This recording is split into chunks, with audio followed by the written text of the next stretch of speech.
하나님께서 주신 말씀을 통해서 하나님이 정하신 자리라는 제목으로 주님의 말씀 나누고자 합니다. 우리가 이 도시 지도를 펼쳐보면요, 가장 먼저 눈에 들어오는 것 큰 도로와 유명한 그 랜드마크입니다. 우리 상해에도 큰 랜드마크가 있죠. 그러나 어, 지도를 조금 더 들여다보면 이름들 잘 모르는 동네들, 그리고 작은 골목, 아파트 단지, 작은 공원들이 빼곡히 표시되어져 있습니다. 사실 우리 하루는 잘 그려진, 잘 알려진 랜드마크가 아니라 이런 자잘한 동네 속에 그 속에서 흘러갑니다. 출퇴근하는 길, 아이들이 뛰는 놀이터, 장을 보는 마트, 교회까지 오는 경로가 우리의 삶을 만들고 있습니다. 성경도 비슷합니다. 홍해를 가르치고 여리고성을 무너뜨리시고 태양이 멈추는 장면은 누구나 다 기억합니다. 그런데 여호수아의 서의 후반부로 갈수록 낯선 지명들과 경계선, 성읍 이름들이 길게 이어집니다. 오늘 본문 여호수아 21장은 그 중에서도 레위 사람들의 성읍 목록을 말하고 있습니다. 이 지도에나 있을 법한 이름들, 발음하기도 쉽지 않은 이 도시들, 그 목록이 48개나 나열됩니다. 새벽에 읽기엔 조금 벅찬 장면이죠. 그런데 고고학자들이 옛 이스라엘 땅을 발굴하면서 한 가지 흥미로운 사실을 발견합니다.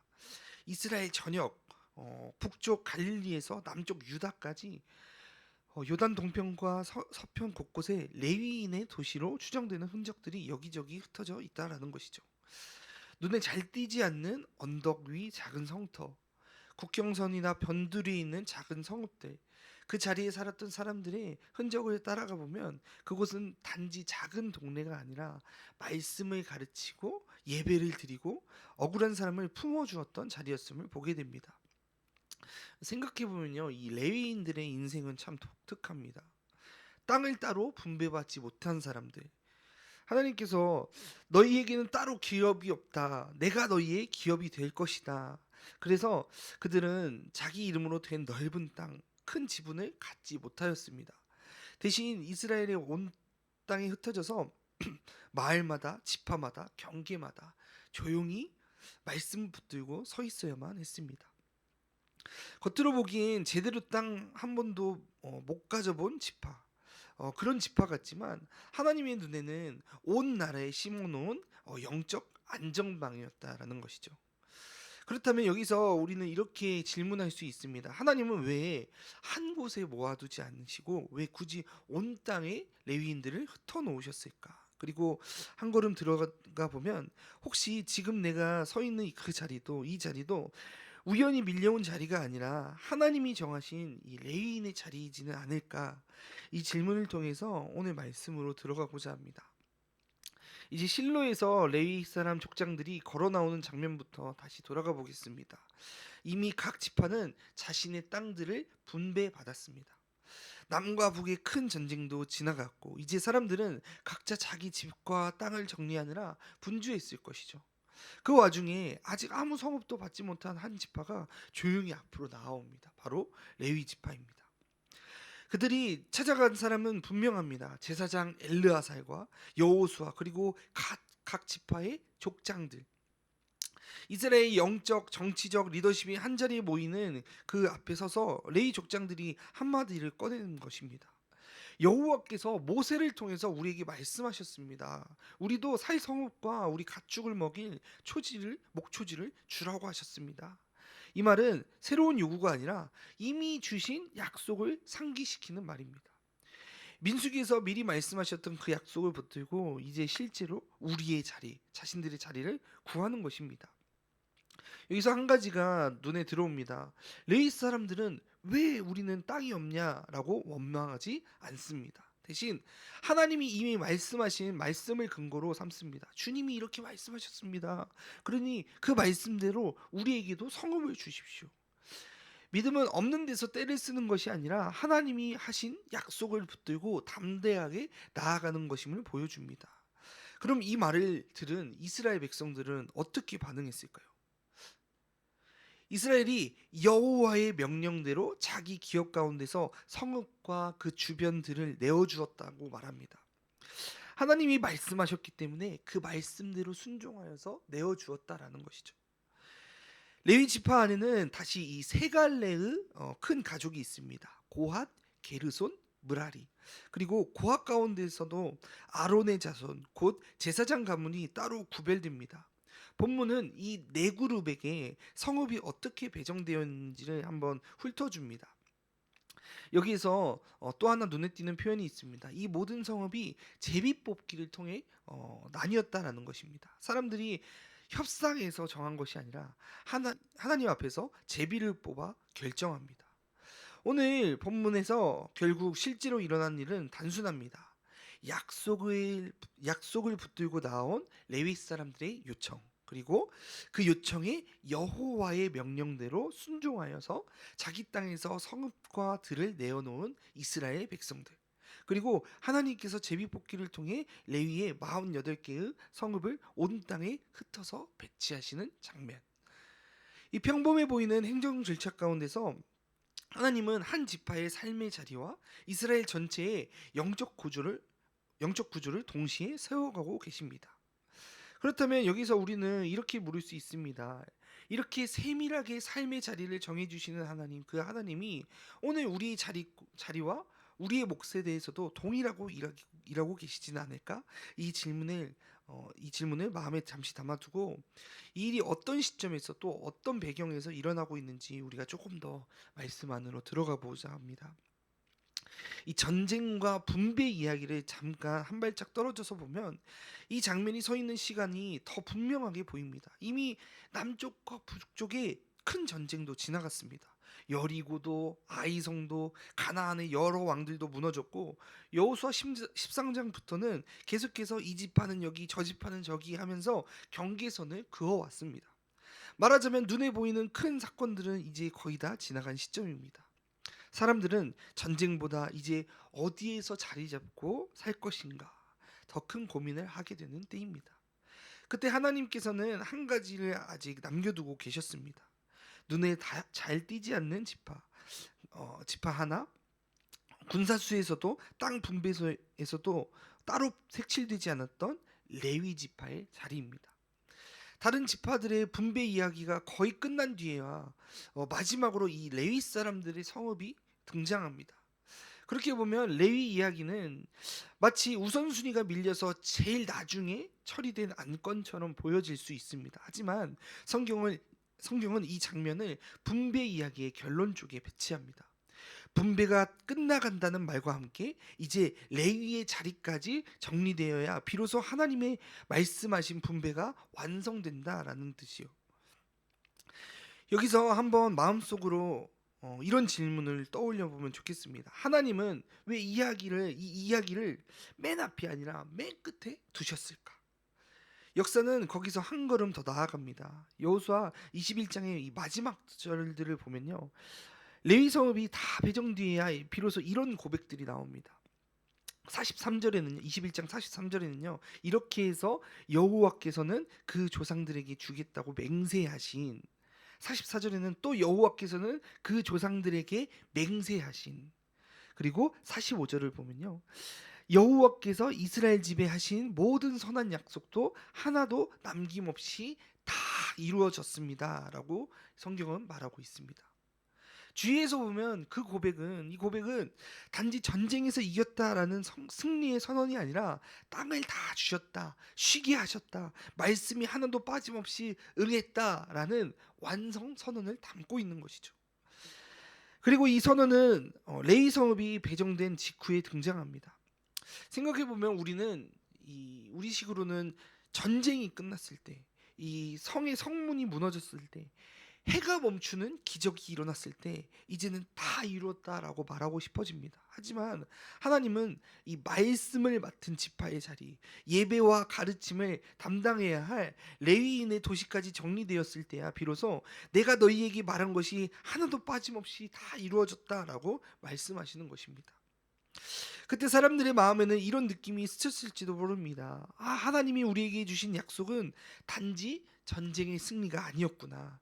그분은 우리가 어디서 살고 누가 우리 곁에서 말씀을 가르치고 누가 억울한 일을 품어주며 누가 예배를 집례할지를 포함해서 우리 삶의 전체를 책임져 주시는 분이시는구나.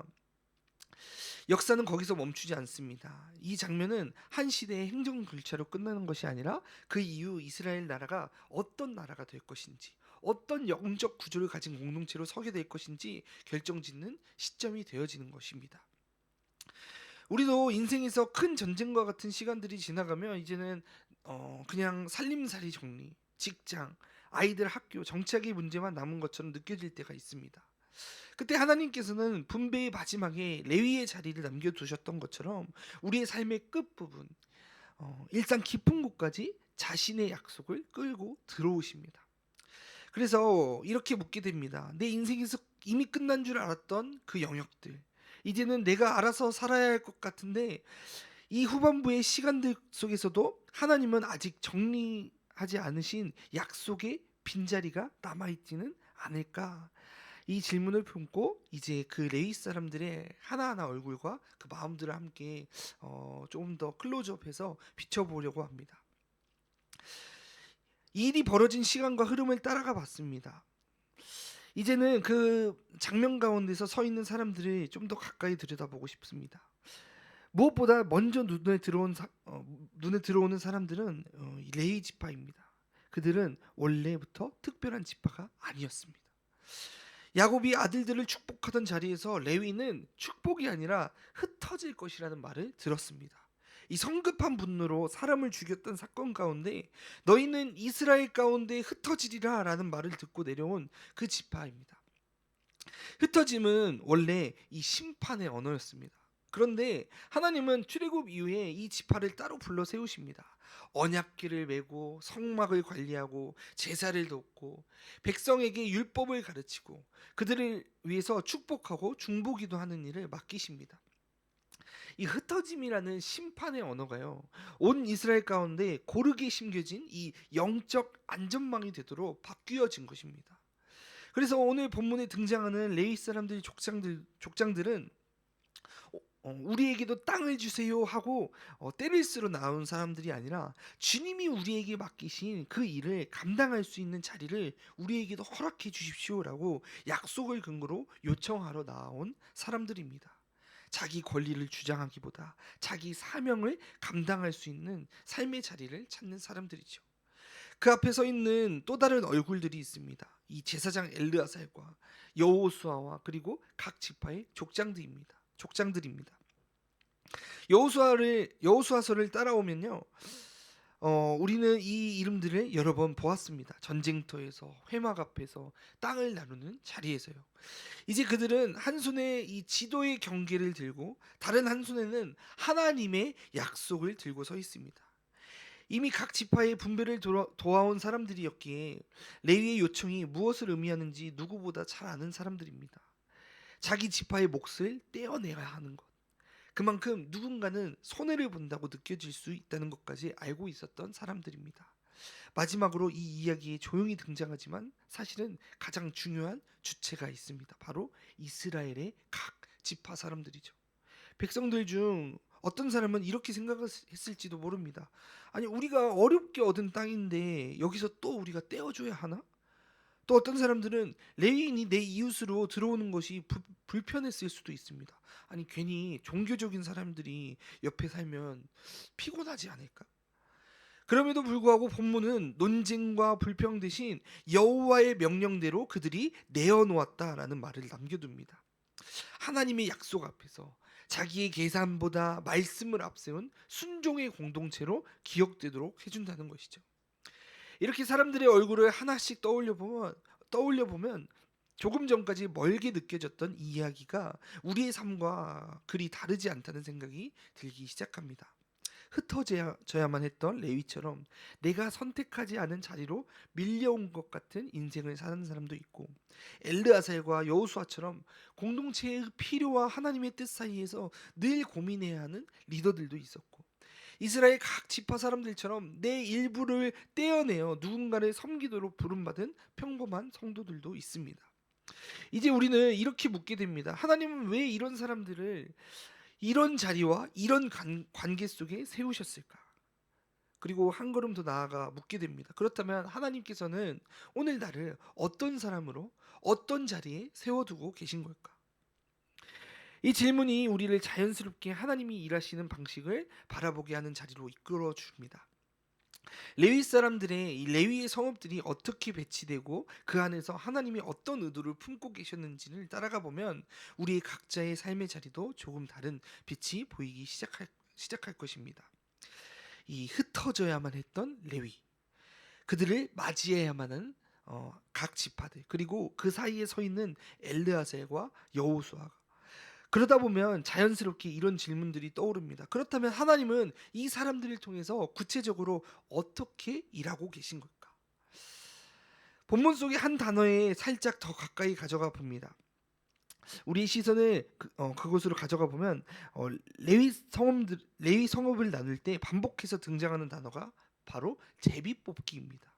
사람의 눈에는 우연처럼 보이는 그 작은 돌덩이, 작은 막대기였지만 성경은 그것을 여호와 앞에서 뽑은 제비라고 설명하죠. 어느 지파에서 몇 개의 성읍이 나오는지, 레이의 어느 계열이 어느 지역에 자리 잡을지, 그 모든 것이 이 제비 뽑기를 통해서 결정되었다라고 말합니다. 여기서 우리는 이렇게 묻게 됩니다. 이게 정말 우연이었을까? 아니면 하나님이 세밀하게 개입하신 걸까? 성경은 분명하게 대답하죠. 제비는 사람이 뽑으나 그 모든 과정은 하나님께로부터 말미암는다는 지혜자의 고백처럼 하나님은 레위인의 삶의 지도를 제비라는 형식으로 직접 그려가셨다라고 말해줍니다. 그렇게 보면 레위인의 자리는 어쩌다 보니 살게 된 그런 자리가 아니라 하나님의 손에서 나온 좌표로 볼 수 있습니다. 누군가는 유다와 베냐민 가까이에, 누군가는 북쪽 갈릴리 인근에, 또 다른 이들은 요단 동편의 변두리 도시에 서게 됩니다. 지도 위에 점처럼 흩어져 있는 그 작은 성읍들이 하나님 눈에는 한 사람 한 사람, 그 한 사람들을 향해서 찍힌 정확한 좌표였다라는 것입니다.